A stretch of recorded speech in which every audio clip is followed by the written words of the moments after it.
Web 3 to Web 3.0. So Web 3 today, again, people aren't necessarily always aware, but Web 3 today really is characterized by tokens and NFTs. And when you see something that is described as being built on a blockchain, it very rarely is built on a blockchain. It's built on Amazon Web Services. And then, if you're interacting with a social media thing that's described as being built on a blockchain, periodically it'll say, hey, why don't you buy this NFT or something like that? And it's switching you out to a wallet. And so we have this architecture where, everything that's Web3 is built in Amazon Web Services or Google or something like that, some other big tech cloud service, and just the tokens are kept, and tiny bits of logic and data are kept on the blockchain. Web 3.0 is about full stack decentralization. So the entire system or service is built on the blockchain. There's no Web 2.0 big tech component. And that's a big change from Web 3, of course, because Web 3 really involves 99.9% of the data and computation being on big tech, on centralized services, and only a tiny little bit of the data, the tokens and little bits of DeFi logic being on the blockchain. But that's a widely held misconception in the space, that somehow Web 3 is about running systems and services in decentralized ways. None of them are run in decentralized ways. Only the tokens are held on the blockchains. And actually, the blockchains themselves actually often run on cloud, as I mentioned. So how can we, anyways, move this game from Web 3 to Web 3.0? Big claims there made by Dominic Williams, one of the founders of Dfinity, of course, the company behind the Internet Computer Protocol. But we absolutely agree with him. And we've been one of the few people to highlight the ironic nature of a supposedly decentralized Web 3, being entirely ran or predominantly ran on Web 2 infrastructure, like Amazon Web Services, like Google Cloud, all of these things. If we want to enable a truly decentralized web, that needs to be decentralized and not leverage centralized systems like what we currently have and what the current state of Web 3 is. So ICP really stands out as a result of this. I think a perfect example of them doing this was with their recent generative AI demonstrations, where they essentially were able to run an AI to do image recognition or image specification from the ground up. So that is everything that's involved in the actual generation of that AI and the language model taking place solely on the Internet Protocol. If you look at the current state of Web 3 right now, the vast majority of nodes on certain blockchains like Ethereum actually utilize centralized servers, which we're going to talk about a bit more in this video. If you look at NFTs and where data is stored on these blockchains are actually really bad for storing data. It's very costly. It just simply doesn't work in most cases. They often use the likes of Amazon Web Services and things like this. So there's this kind of irony that I think ICP is trying to address and solve, and is doing that. And I think the kind of title of this video is ICP is built differently, because it simply is.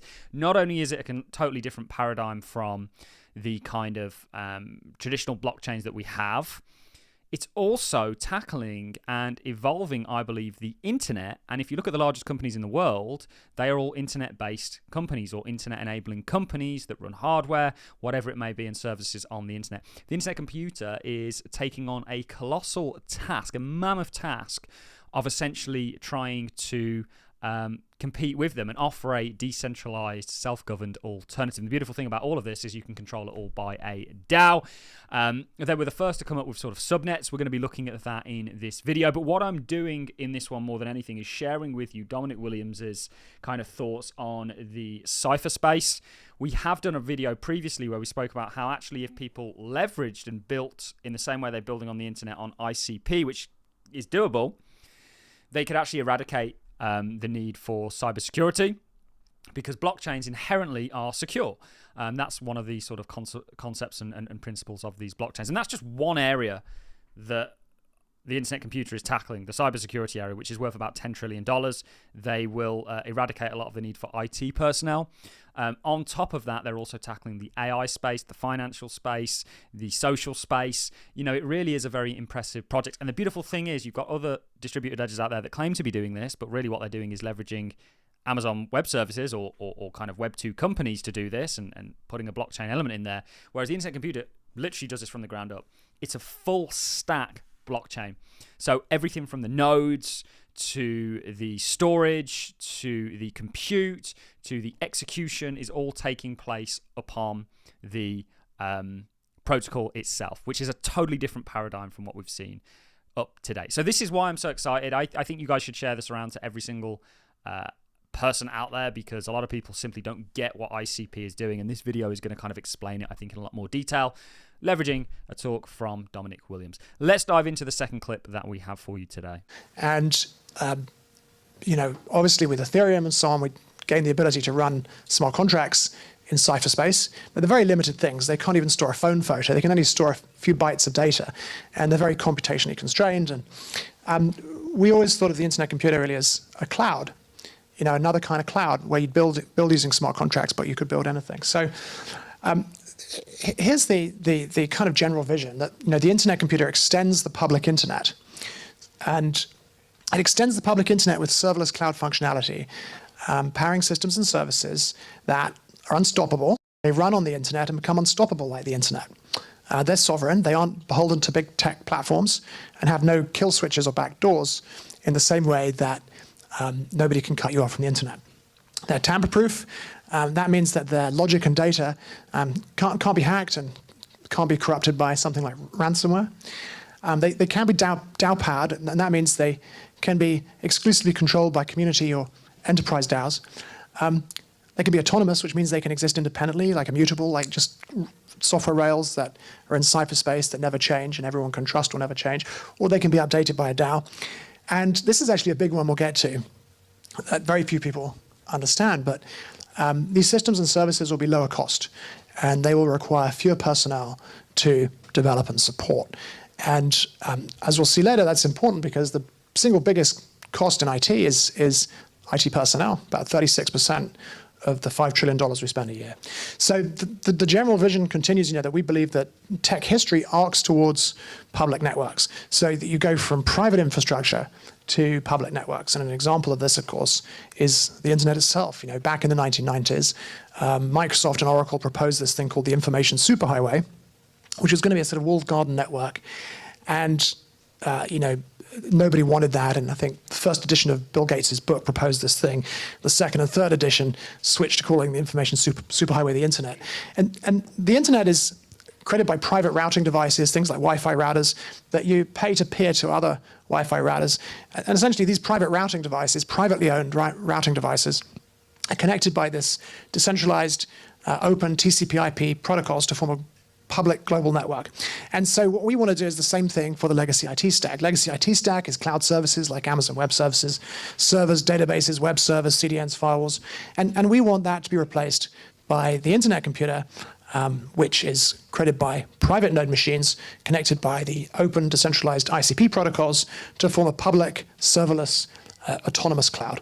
So the internet computer is literally trying to replace the current companies that are the largest in the world in terms of market cap and the internet itself, or certainly replace the kind of companies that currently or the system that currently the internet is ran upon. And there's a number of benefits actually to why you might want to do this. Cost, of course, is a big one. It's cheaper to do it on the internet computer from a number of points of view, whether that's cloud computing, data storage, whatever it may be. On top of that, there's this immutable kind of nature to these blockchains. They eradicate hacks, essentially. So you can see why the internet computer may gain favor in regards to the internet itself and be the protocol upon which the internet runs upon. That is genuinely something that this cryptocurrency is capable of. That is huge, ladies and gentlemen. Not only that, it's created a full stack blockchain that doesn't leverage anything within the Web3 domain. This is huge. How do more people not understand and grasp the concepts of the internet computer and are as excited about it as I am on this channel? That's why we make these videos on the internet computer, to hope educate people as much as possible. We'll do a price update a little bit later this week, ladies and gentlemen, but this is absolutely groundbreaking stuff. This is a totally different paradigm that the internet computer is ushering in, and one that I'm certainly excited about. And when I said at the start of the video, this might be one of the most promising cryptocurrency projects to ever come out of this industry, I truly, truly believe it. We haven't seen anything yet, ladies and gentlemen. We haven't even seen people start to leverage this technology. Let's now look at how the internet computer actually does this, and then we'll wrap the video up. So let's just think about what the network is for a second. You might be wondering, how does this work? Internet computer is created by ICP, Internet Computer Protocol, which is the most advanced network protocol ever devised. This is a simplification, but it gives you an idea. So you have these people called node providers, and they're independent parties, and they own and operate node machines in data centers worldwide. And this is actually standardized physical hardware. So the internet computer runs on a sovereign network, not cloud. So most blockchains today don't actually run on sovereign networks. They run on existing cloud services. The numbers vary. I mean, some people say it's like 69% of Ethereum validators are actually on Amazon Web Services.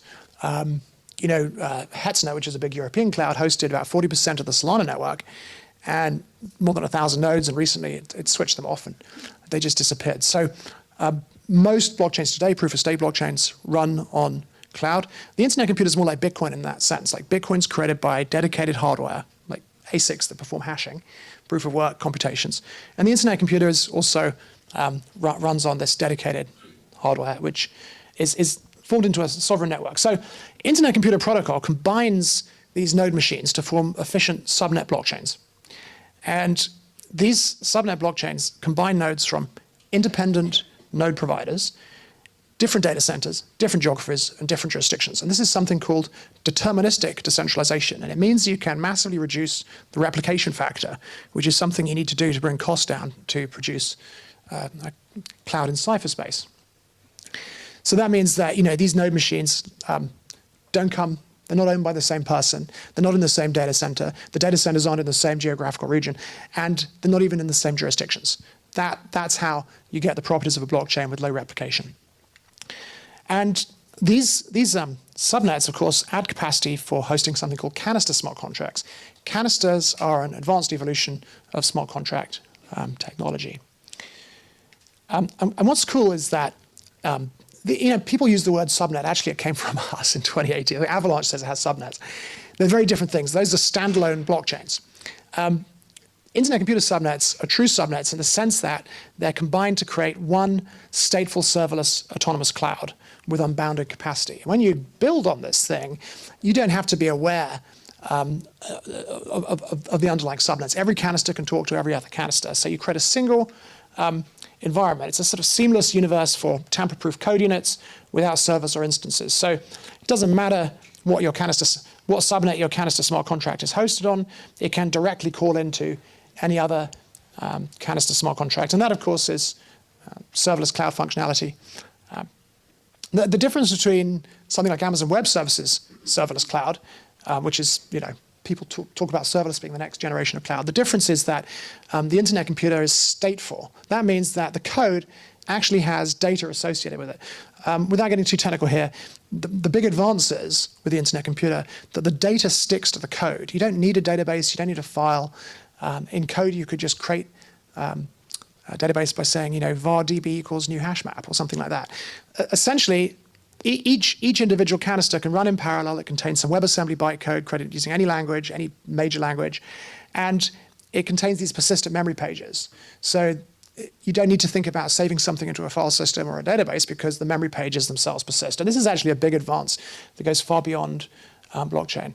So what you end up with is this public stateful. Stateful just means that it stores data, right? It maintains data. Stateful serverless cloud. And serverless just means that your code isn't aware of any nodes or subnets or anything like that. It's just, it can call directly into any other code if it's got the permissions. So you've got a public stateful serverless cloud where software is tamper-proof, which means that it always runs the code you expect against the data you expect, and unstoppable. Of course, blockchains are unstoppable by design. And you can build almost anything at all with this network. Wow, a pretty mammoth task that ICP is trying to undertake. But there are obvious reasons why something like ICP might be used over the kind of traditional structure that makes up the internet currently, like tamper-proof resistance, like censorship resistance, like cost-efficient, and also hack-proof. They are unstoppable. They are superior in many ways. And of course, it's a serverless cloud. So that's just tackling the internet as it currently is. And in regards to Web3, actually, you might even see blockchains utilize ICP to facilitate their blockchains and kind of introduce that decentralized element once again. So this is absolutely huge. I don't really have too much more to say on the topic. I think Dominic Williams did a great job of explaining it all.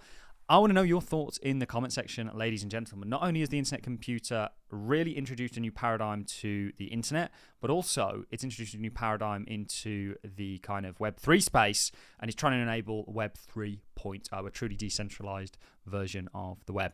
That's it from me, ladies and gentlemen. I hope you enjoyed this content as much as I enjoyed presenting it. On that note, I'm going to love and leave you. Thanks a lot for watching, guys. See you all in the next one.